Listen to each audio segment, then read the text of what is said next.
Cristian. ¿Al fin viernes, Moreno?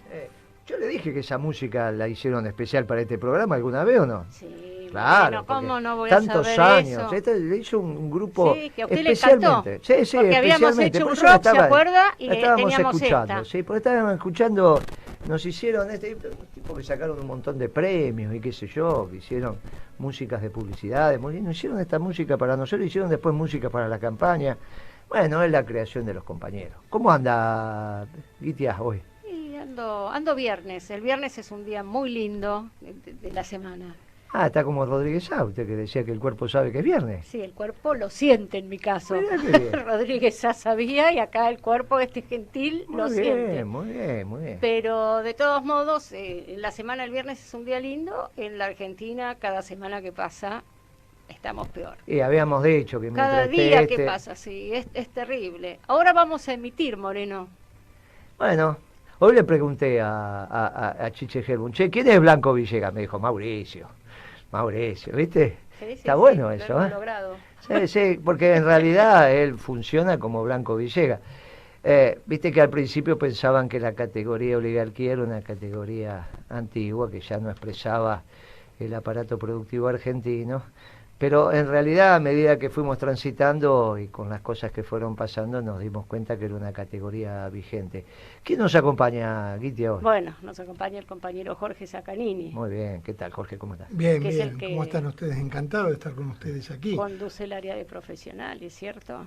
Y técnicos. Digamos que tratamos de hacer Coordina, lo que podamos decir. Coordina, conducir, perdón, me conduce uno expresé. solo. Sí, hay un solo conductor. Vamos a tratar vamos a transitar algunos temas con Jorge, que aparte de ser su especificidad desde hace muchos años, siempre en las conversaciones que hemos tenido ha sido el que más claro lo explicita.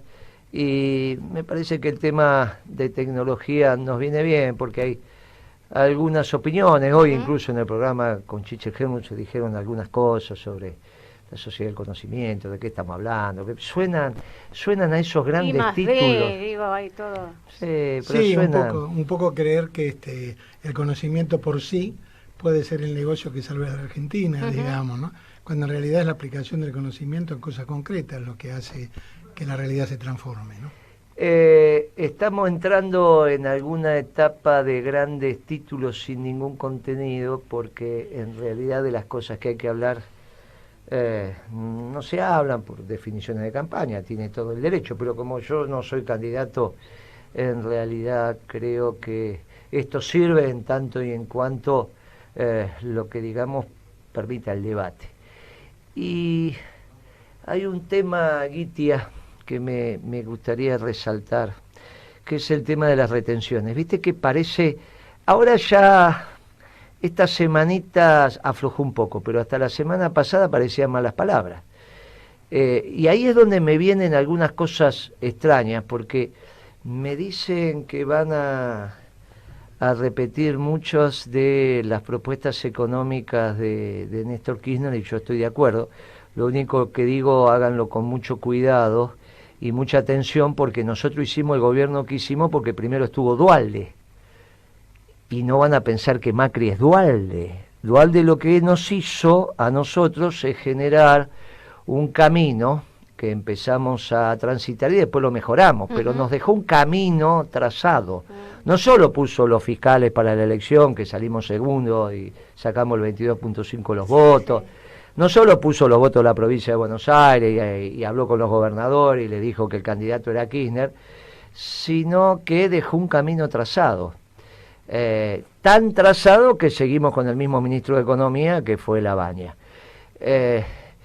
Yo es una humilde recomendación, cuidado, porque lejos está Macri de generar las condiciones que permitan construir los equilibrios macroeconómicos para que vos puedas transitar el programa de gobierno, que fue lo que estuvimos debatiendo esta semana, porque claro, con estos desequilibrios macroeconómicos, sobre todo los dos más relevantes, el del sector externo y el fiscal, y vuelvo a repetir esto, el sector externo es superior al que tenía De la Rúa cuando tuvo que abandonar el gobierno, renunció, y el fiscal es mayor que el que tenía Alfonsín cuando se tuvo que ir del gobierno, con lo cual los desequilibrios macroeconómicos que tenemos en el mismo tiempo y lugar no los tuvimos nunca en la Argentina, ni juntos ni con esta profundidad, y los tenemos, o sea que tenemos el 89 y el 2001 juntos, y no vino Duhalde, porque lo que nosotros planteábamos de Duhalde era el gobierno de transición, que cuando nosotros decíamos que viniera que el gobierno de transición, por el otro lado decían que eso podían ser experiencias golpistas, y no, lejos estábamos de eso. Lo que estábamos diciendo, miren, si no tenemos un gobierno de transición, el gobierno que viene tiene que procurar los equilibrios macroeconómicos y va a venir con una mochila llena de votos, y buscar los equilibrios macroeconómicos trae complejidades.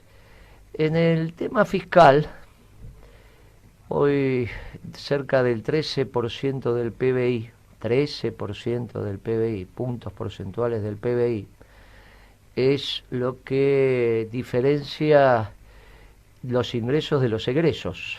Cuando vos decís, ¿cuánto es el déficit fiscal de la Argentina total?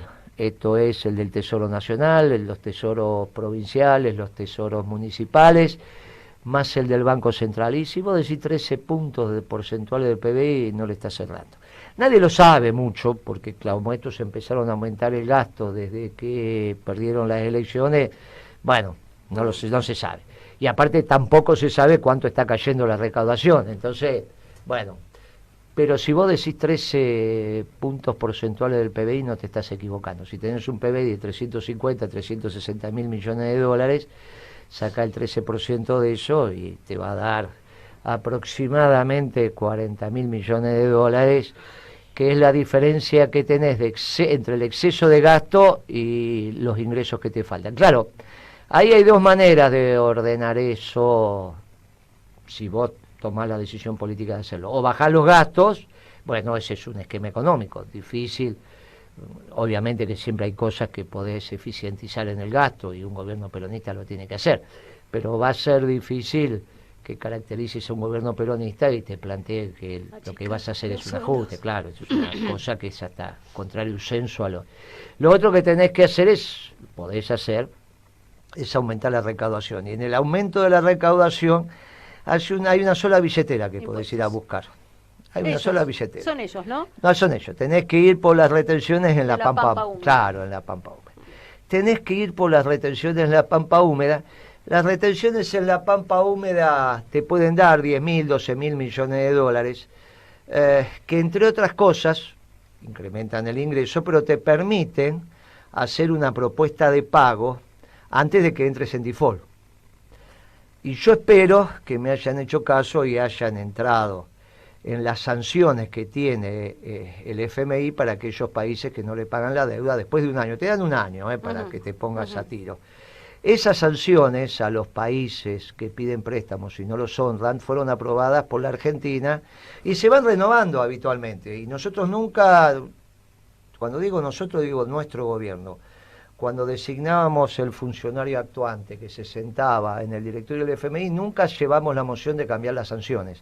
Por lo tanto, da por sobreentendido que desde el año 56 hasta ahora, cada vez que se renovaron las sanciones, nosotros aprobamos que se sancione a los países que le piden plata al fondo y después no se la devuelven. Así que eso está en internet, muchachos, no hay que hacer ninguna historia. Digo, es prácticamente imposible que nosotros entremos en default con el fondo. Sí podemos entrar en default con el sector privado, pero bueno, eso sería uno de los aspectos, sería la verdad muy complejo. Es preferible hacer una opción de pagos. Las retenciones te permiten hacer una opción de pagos. No solo te permiten hacer una opción de pagos, sino que también te permiten disociar el precio de la comida doméstica de la paridad de exportación. Esto es que vos no tengas que pagar la leche como hoy te pasa, como igual que si fuera un italiano, un francés, un alemán, ridículo. Ahora la pagamos más. Sí, ahora con esta devaluación por ahí no, pero todo este tiempo la estuvimos pagando más.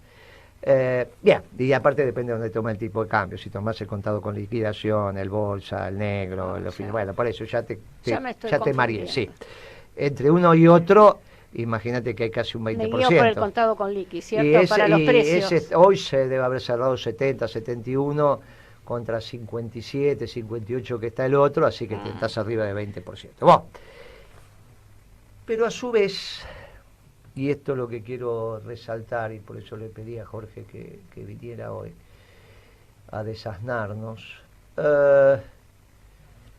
nosotros con las retenciones estamos en condiciones de aumentar la oferta de alimentos en la Argentina, sobre todo en términos de calidad de la alimentación.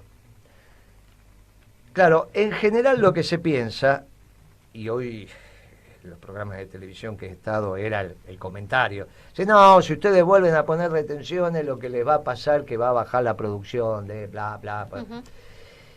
Y yo le dije, miren, es exactamente al revés. La técnica dice otra cosa. La técnica aplicada dice otra cosa, que fue lo que pasó en nuestro gobierno. Y la teoría también.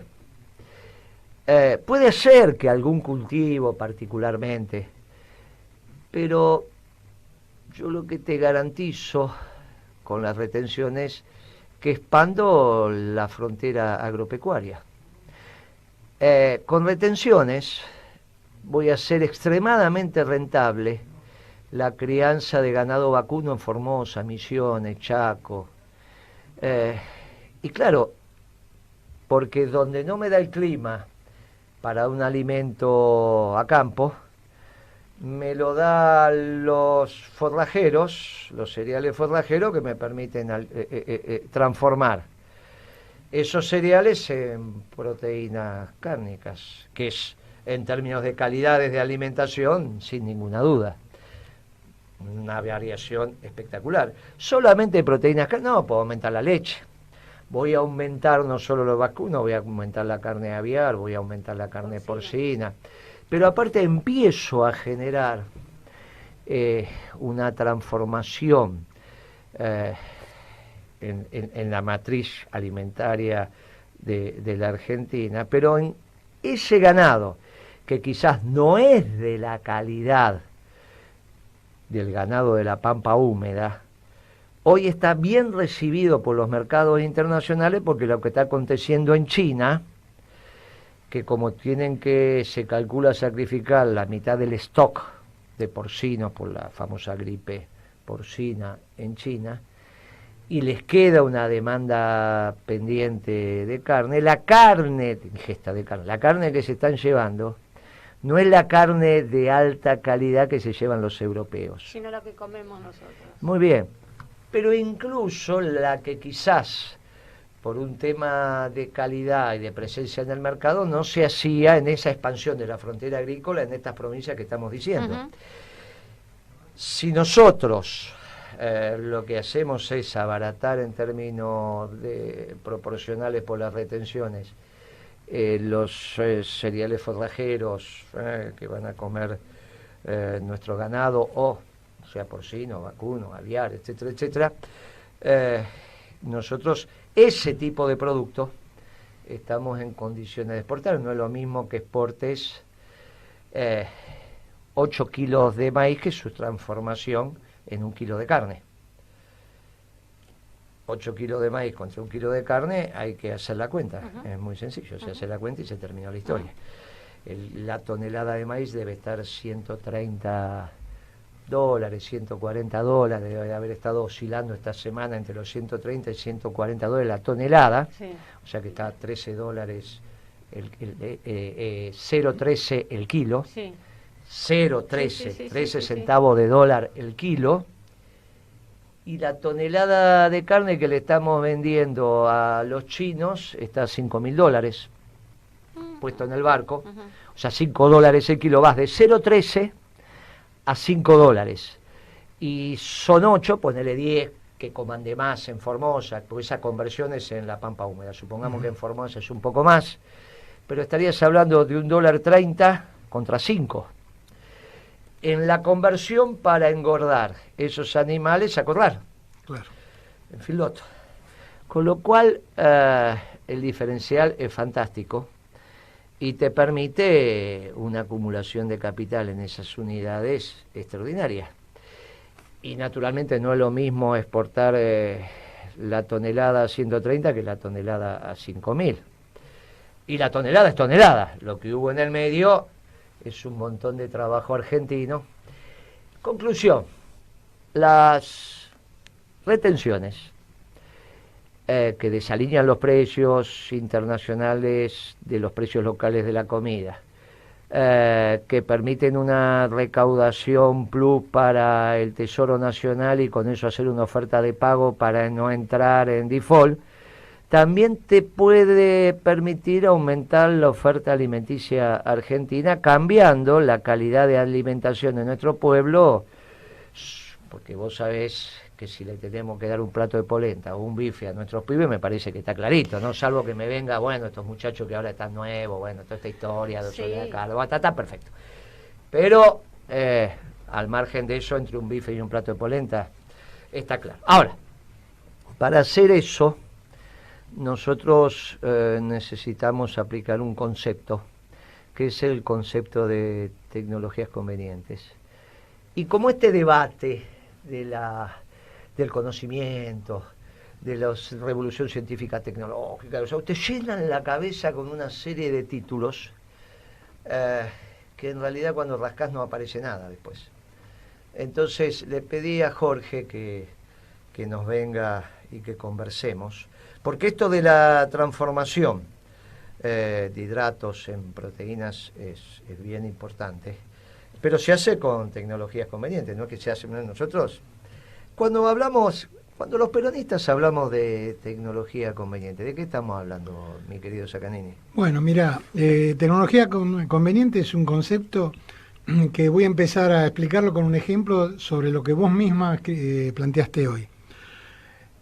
Hay una demanda por parte de la política, por parte de cómo queremos estructurar la Argentina, que obliga a alinear los conocimientos para hacer posible, por ejemplo, que el territorio de producción de carne pueda llegar a provincias que hoy prácticamente están lejanas de esa producción, como vos bien planteaste, Formosa y algunas otras de esa zona. Esto implica un principio básico, que es que quien determina la conveniencia de una tecnología es la demanda.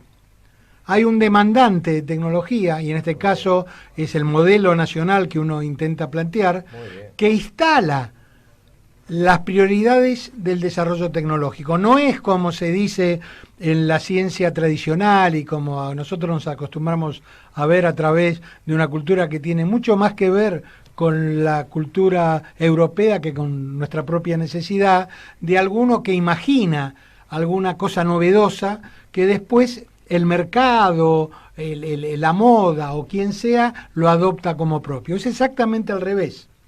¿Por qué?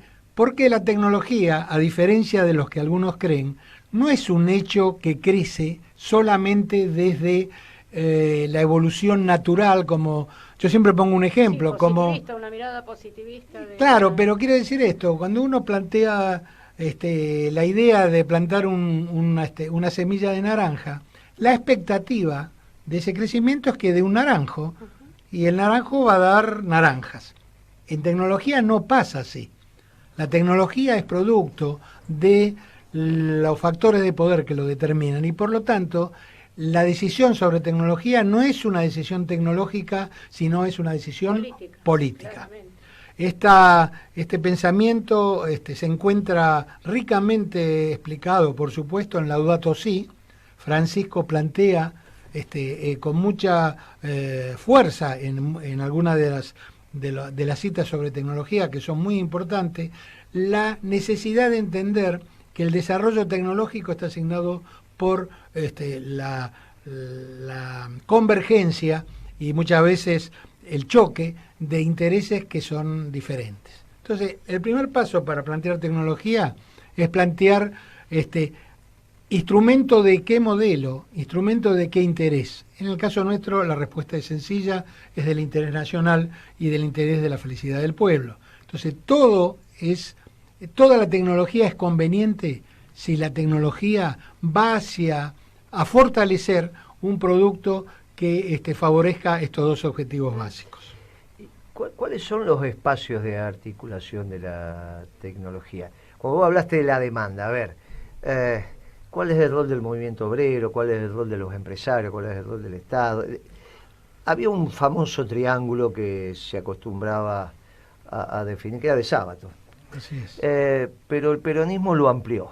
Así es. Y hoy, ¿cómo entendemos finalmente qué es la tecnología? Tecnología conveniente, lo que dice que es la tecnología, bueno, es el estado del arte que te permite que un producto que deviene de determinadas materias primas termina en algo que vos lo consumís, o a su vez la tecnología te permite que determinada materia prima también se transforme en una máquina o herramienta que te permite transformar a su vez materia prima. Entonces, ese es el estado del arte de la tecnología, parte de la cual vos importarás, desarrollarás, construís, hacés, pero ¿cómo vas construyendo un hecho sistémico que te permita aplicar en tu modelo de desarrollo lo que bien vos definís como tecnología conveniente?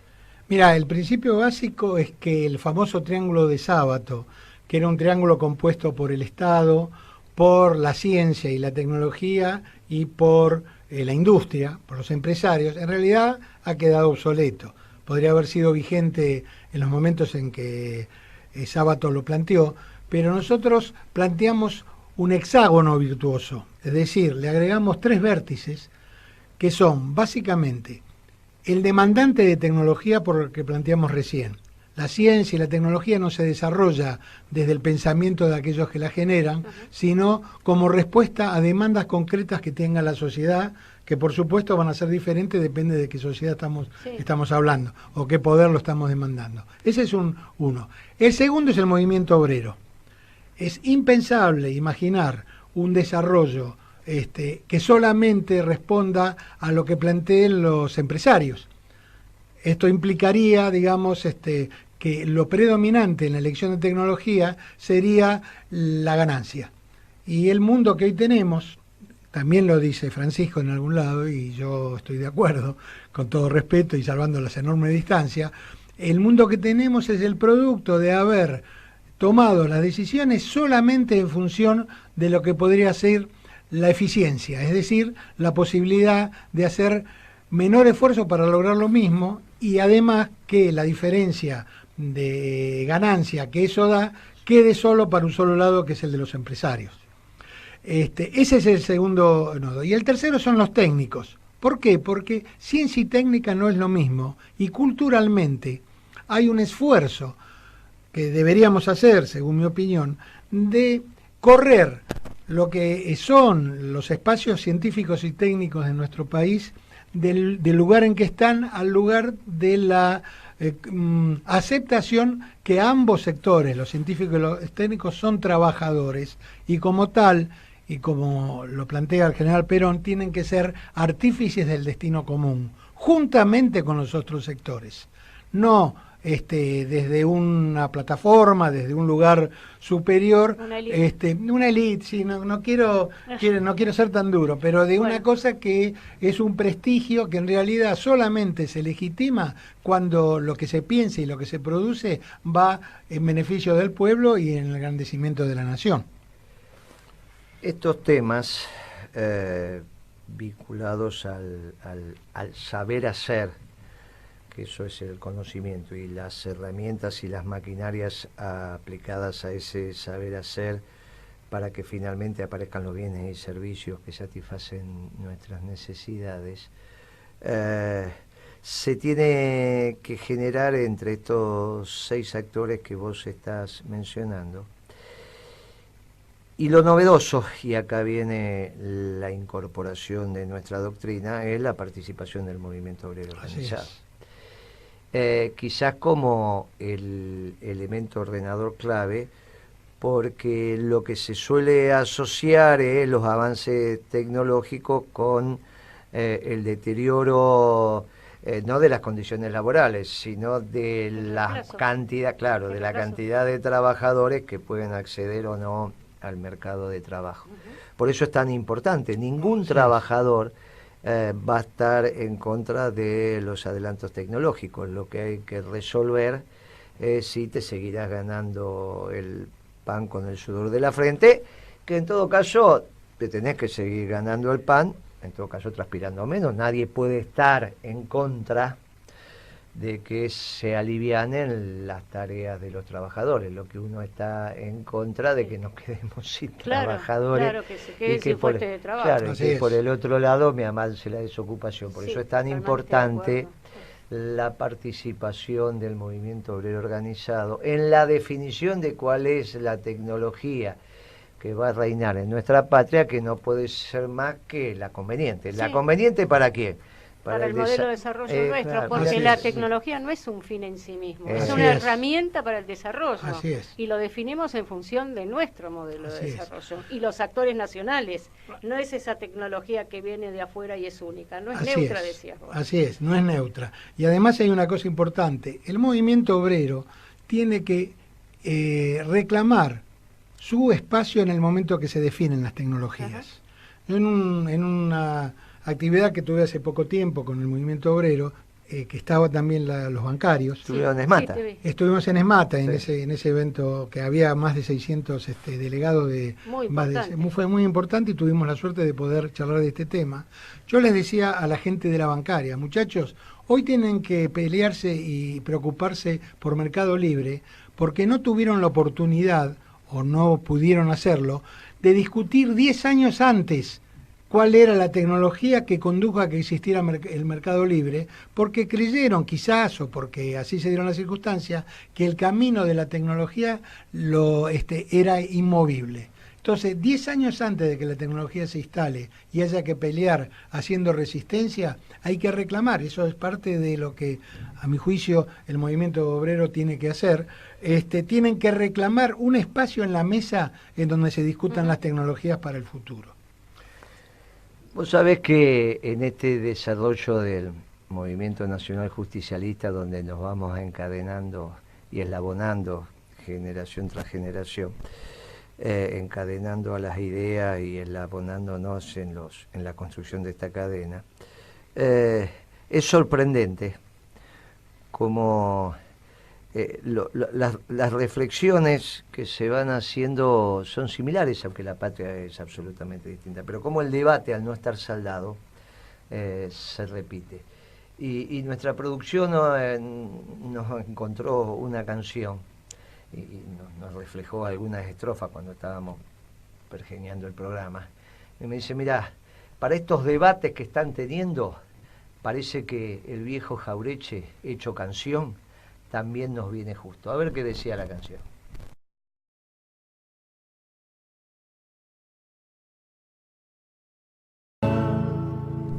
Excelente. ¿Qué le pareció, Guitia? Muy oportuno. Excelente y oportuno. Pero justo, parece escrita. Oportuno, sí. Usted dice que quedó la sonza preñada. Esperemos que no. Esperemos que esta vez sea la última, te dice. Pido a Dios. Esperemos que esta sea la última. Usted sabe, Guitia. Ya hemos pasado tanto. Por favor, yo digo otra vez y cada vez peor, porque viste que la historia no se repite. Bueno. Pero extraordinario lo de los saldos exportables, ¿no? Parece... Ya habrá pasado antes. Ya habrá pasado antes. Usted sabe que Jorge, que tenemos el placer que hoy nos acompañe, bueno, no es un pibe, ¿no? Tuvo algo que ver con la plataforma de Lourdes, ¿se acuerda? De Lourdes Víter. Me acuerdo, he ido a la cancha. Contra Alfonsín Martínez. Perdimos esa elección, fue ahí. Cuando fue el cierre. Sí. En Vélez. Sí, claro. Sí. Pero, bueno, el peronismo también estaba... Veníamos de perder Malvinas, fue una historia muy particular. Ahí aparecieron eso de los operadores políticos, con la coordinadora, operaciones de prensa, esa historia. Quizá ahora se esté cerrando un ciclo, ¿no? Quizás aquella manera de hacer política que arrancó en el 83, recién ahora esté llegando a su clima. Bueno, quizás, esperemos a ver qué pasa. Pero Jorge participó en la redacción de esa plataforma y vos tuviste que ver con la incorporación de lo que ya en ese momento se hablaba de los saltos tecnológicos, empezaba obviamente a popularizarse la informática, ya estábamos con la XT, estábamos con la T, estábamos con la Commodore, esas épocas están. Y vos tuviste que redactar y participaste. ¿Cómo desde aquella participación a lo que leíste ahora en la plataforma de nuestro partido, en el frente que integra obviamente el Partido Justicialista, qué sabor te quedó? Y de las actividades que vos has participado y que estuviste, y que yo soy consciente que hasta la conformación del frente, lo que se hablaba de tecnología en nuestro partido, el Partido Justicialista, vos tenías la voz cantante, de alguna manera todos dentro del peronismo aceptaban tu condición de decano en este tema. Esa es indiscutible. Bueno, en esos años todavía las plataformas eran un contrato de responsabilidades que había que cumplir, o por lo menos dar cuenta si no se cumplía. Estoy hablando del 83. En ese año, la plataforma del Partido Justicialista se agregó, uno no fue del todo ajeno a que sucediera, un capítulo específico de lo que en el año 83 se llamaba informática y teleinformática. No había internet todavía, era una cosa, la informática era una cosa que residía más que en las computadoras personales, en los grandes centros de cómputos que valían $1 millón, y no $1 millón en serio, digamos. Claro. Ocupaban un edificio. Y lo rescatable de ese momento, y después hago la comparación con lo actual, es que en ese momento se planteó la importancia de lo que se llamaba en ese momento con la terminología que teníamos en el peronismo, el control de datos transfrontera. Es decir, nosotros nos dábamos cuenta que el movimiento de la teleinformática, es decir, de la comunicación, hablo del año 83, o sea, estamos hablando casi de 30 años, digamos, ¿no? Si no más, no sé, a ver, la cuenta no la sé hacer. Sí, más de 30, 35. Claro, 17 años. Más 19. Claro, sí. Exacto, 36 años. Nos dábamos cuenta que el desarrollo... Como te hice la cuenta de ferretero, vos viste que primero te llegué a 2000 y después te pero no usaste los dedos, no usaste los dedos. Porque ahí de los comerciantes siempre te redondean y después te suman. Entonces era 17 más 19 y ya mientras lo vas diciendo sabes que 36. Bueno, digo, había una percepción de la importancia que tenía de que los datos, la información, pasaran impunemente de un país a otro, de un lugar a otro, cuando veíamos la importancia que hoy obviamente se le da a la información como parte del capital de una sociedad, sino que lo digamos con lo que hizo Cambridge Analytica, recolectando y explotando deslocalizadamente e introduciéndose en el pensamiento del conjunto de la sociedad, ¿no? Esa visión, digamos, de cuidar el patrimonio que significa la información, que es sensible o es importante para la nación, es algo que en realidad se fue desvirtuando, porque fue entrando en el mundo otro pensamiento que tiene mucho que ver con esto de la industria del conocimiento, que hoy se habla con tanta maravilla, con tanta admiración, cuando en realidad la industria del conocimiento, como creo que dije en el bloque anterior, tiene sentido en la medida que los desarrollos, los productos de esa industria del conocimiento sirva para hacer grande la nación. Porque si uno lo único que hace es observar la fascinación que trae una industria basada en el conocimiento y en la inteligencia, sin mirar hacia dónde van los productos, termina igual que en la época de los ingleses, criando ovejas y cortándole la lana para que los ingleses nos devolvieran digamos los pulóveres con mano de obra inglesa. Y bueno, y hoy nosotros entregamos a la nube la inteligencia y el conocimiento aprendido en general en escuelas y universidades nacionales pagadas por el conjunto de la sociedad argentina, a un esquema en donde la ganancia va a parar a sectores de gran producción que están deslocalizados y que terminan vendiéndonos a nosotros el mismo producto que nosotros le estamos suministrando materia prima intelectual, nada más que 10 veces su costo, y además con guardando la mano, porque cuando uno tenía un pullover y era de uno, lo podía polillar, lo que sea.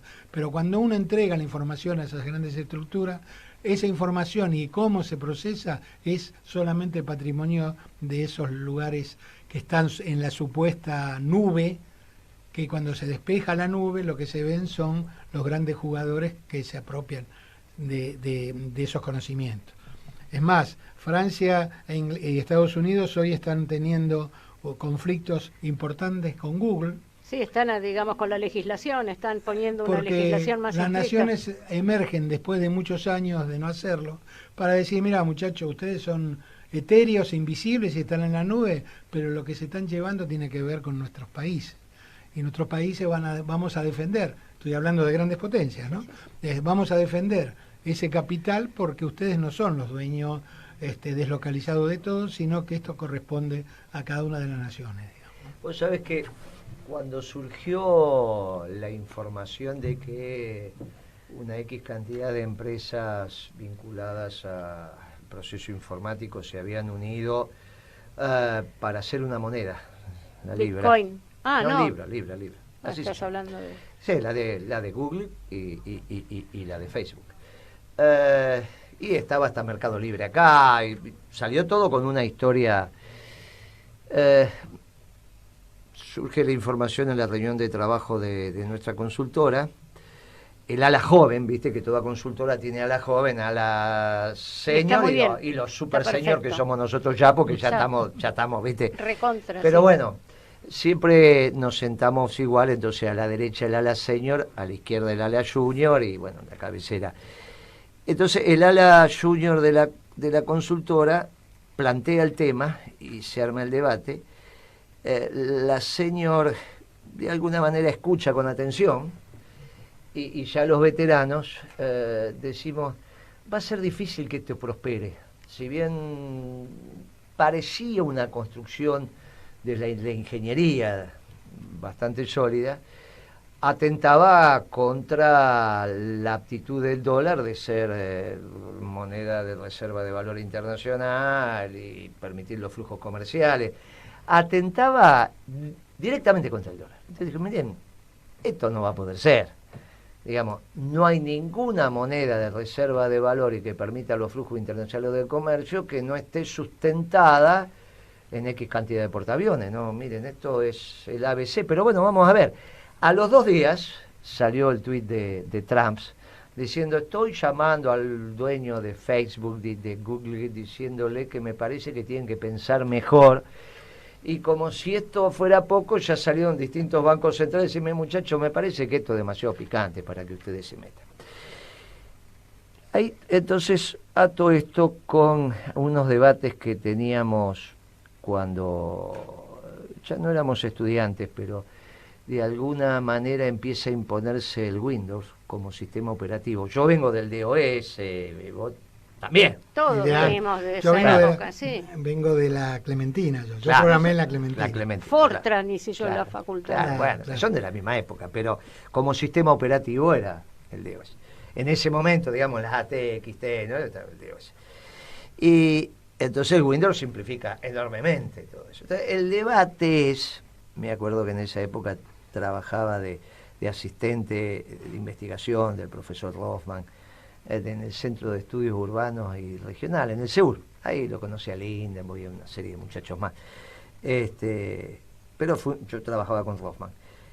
Y entonces el debate era si Windows podía haber surgido con la potencia que surgió, si bien en un garage, todo lo que quieran, con $1 millón y todas esas cosas que han contado hasta el cansancio, si no fuera en otro país que no era Estados Unidos. O sea, si había otra tecnología conveniente de esa potencia en algún otro aparato productivo que se pudiera imponer mundialmente.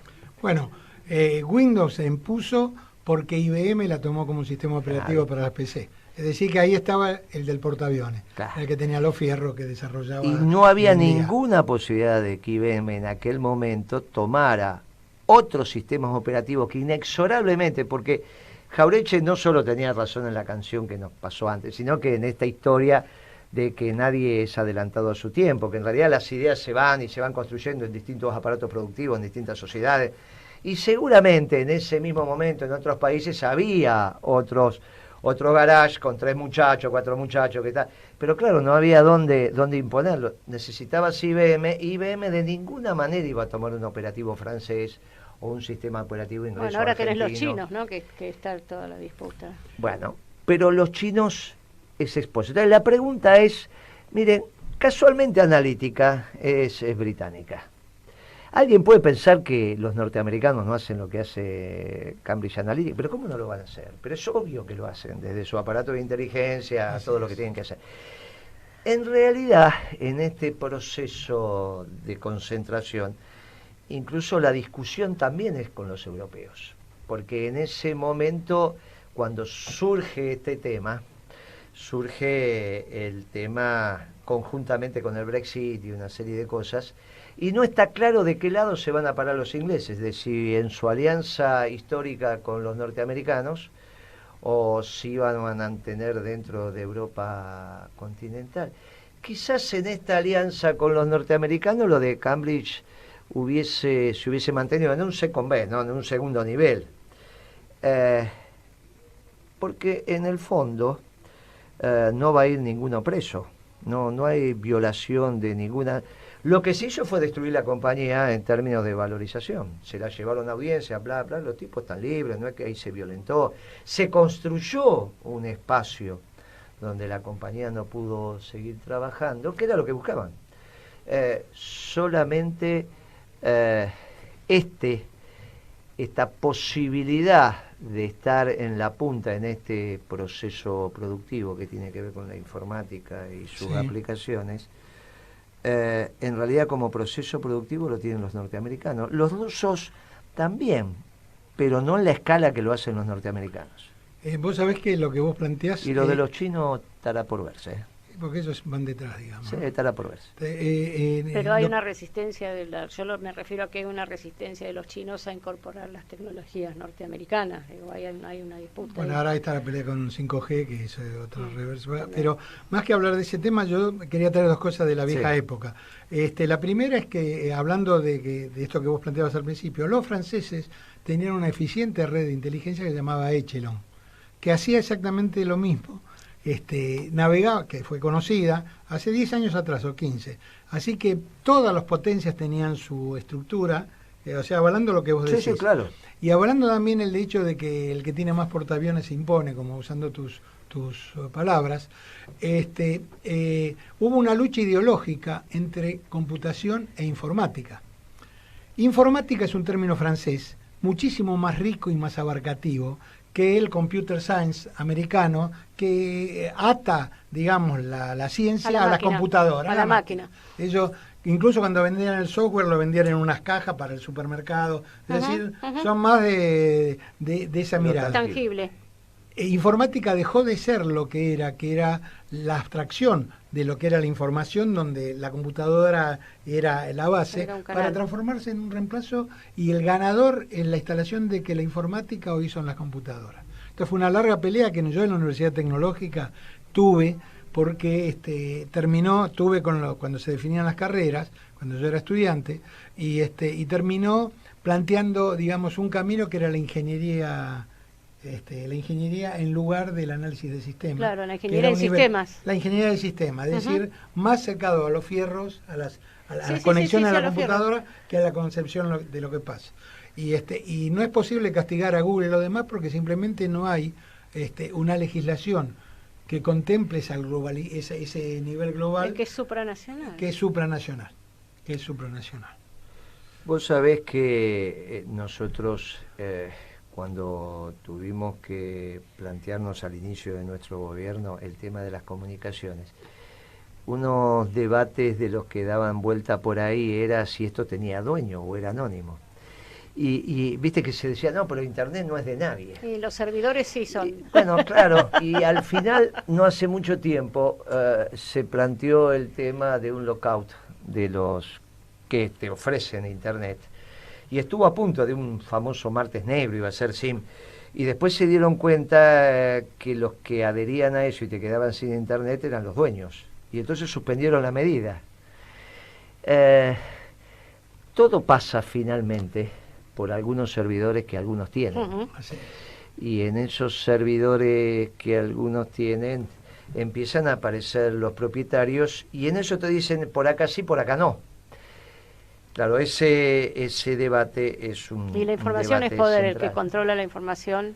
Sí, y fíjate cómo justo con la emergencia de las naciones, hubo un replanteo extraordinario en China y en Rusia para reformular la topología de la red que hasta hace algunos años atrás iba a esa red común que fue manejada desde los poderes, utilizada por los poderes financieros, y que tanto Putin como los chinos se dieron cuenta que eso era una dependencia estructural en los fierros por donde pasan las cosas, sí, que debía modificarse. Y han tenido un proceso de más de 10 años para hacer un Internet que ellos puedan dominar la topología dentro de su propio país. Pero no decían acá, ¿no había un proyecto para hacer un servidor nacional?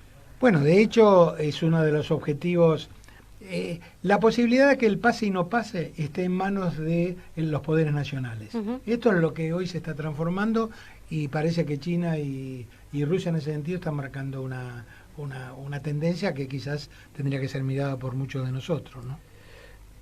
Finalmente nos queda que opines qué dice nuestra plataforma sobre ese tema ahora, porque hablamos de lo que decía aquel momento y cómo fuimos evolucionando desde Clementina hasta acá. Y cuando viste la plataforma de lo que vamos a votar, ¿cuál fue tu lectura? Mirá, la plataforma que hay en el tema científico y tecnológico es casi un compromiso para llenar un formulario.